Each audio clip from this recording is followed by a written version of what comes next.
เอ่ยสมใจว่าเรื่องได้รับอันนั้น3 เดือนผลจังได๋อันนี้นี่โลแจ้งมาได้เด้ส่งรับโลเลย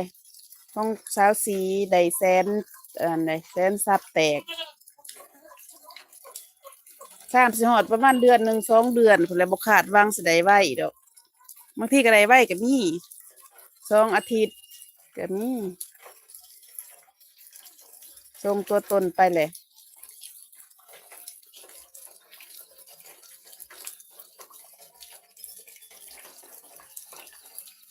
ขอบใจหลายๆเด้อเอ่ยสมใจ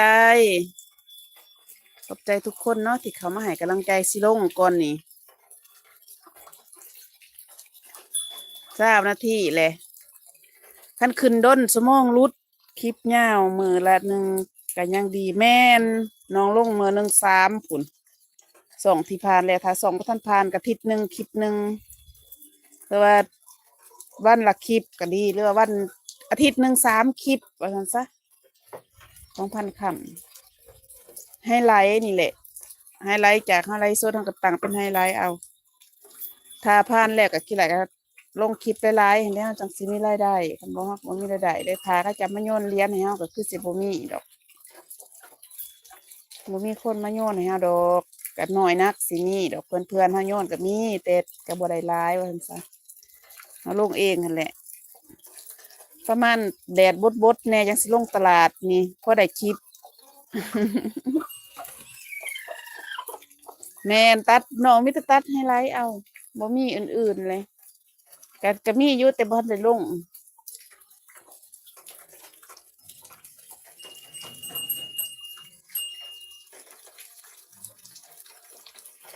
บ่ทันได้ลงเลยไฮไลท์หลายอยู่ก็เลยเอาเป็นไฮไลท์ได้ลงก่อน2 วันไลท์เทื่อหนึ่งลงโอ้ยไลท์โลดบ่ดีลงไลท์ทุกวันนั่นแล้วดันคลิปสดเนาะวันละ30 นาทีหรือวันละ15 นาทียังดีได้เสาร์แรงโลดอย่าหยุดไลฟ์สดถ้าหยุดไลฟ์สดเมื่อใดหั่นเหรียญหายเหรียญหลุด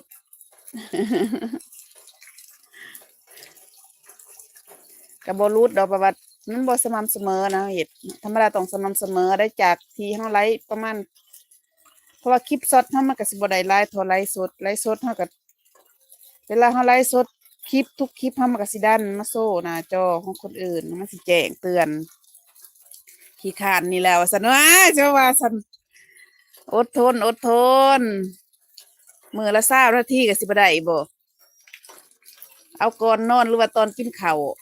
บ่อยากเว้าก็บ่ปากติเนาะไลฟ์ตอนกินข้าวนั่งจุ่มแล้วก็แล้วปิดเสียงไว้บ่ได้คือมีช่วง2-3 เดือนหลังหั่นมีเดือนหนึ่งบ่ได้ครบ100 เหรียญขี้คร้านไลฟ์นี่แหละแบบเอ่ยว่ามือไลฟ์มือบ่คลิปก็ลงปกติอยู่แต่บ่ปานใดนะเหรียญหลุดบ่ครบ100โอ้ยตาสวดบัดนี้ถ้าเฮาขยันเฮาก็ได้ถ้าเฮาบ่ขยันก็ถือว่าบ่ได้เด้ YouTube นี่ก็ได้ถ้าบ่ขยันบ่ได้เอื้อยถ้าหยุดไลฟ์มันก็แสดงว่าเฮาเฮ็ดบ่สม่ำเสมอเด้นี่โทรศัพท์3 หน่วยตั้งแจนั่นแจนี่4อีกเหรียญหลุดเด้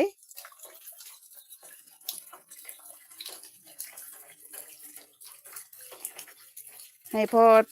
ให้เบาซักกับหน่วยหนึ่งเดี๋ยวนี้เป็น2แล้วของเพิ่นก็ได้ตะกี้ให้หน่วยหนึ่งก็ได้ผ่านว่าซั่น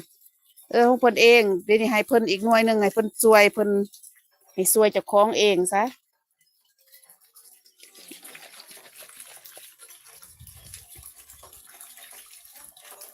ให้เพิ่นเป็นจากหน่วยหนึ่งเป็น2ให้เพิ่นผ่านว่าจักสิผ่านหรือบ่อันนั้นก็ได้ให้มีเวลาไหลเลิกงานหรือว่ายามเช้าเพิ่นไลฟ์สดเพิ่นบ่เว้าจักเทื่อหรอกอันนี้จักยามใดสิผ่านอย่าเล่าแล้วเฮ็ดดีใจได้เอ่ยผ่านเลยเนาะหลายๆคนผ่านสู้ๆสู้ๆจ้าลงก่อนนี่สิลง